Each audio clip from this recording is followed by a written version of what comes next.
Here I have VIVO V20, and today I'm going to show you how to enter recovery mode on this device. So to do this, firstly you have to turn your device off by holding down power key. And after it turns off completely, you have to hold down combination of keys, power key and volume up at the same time for a couple of seconds like this. Then you will end up in this kind of menu. Here in this menu you have to use volume keys to navigate and power key to select, and you have to select the second option, recovery mode. And after that you will end up in recovery mode. So here in the recovery mode you have such options as install software, clear data, check system, shut down and restart. So if you want to quit this mode, just select option restart, and after that your device will be restarted as usual.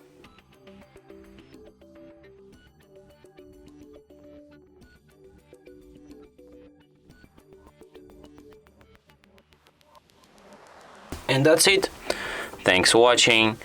If you find this tutorial useful, don't forget to hit that like button and subscribe to our channel.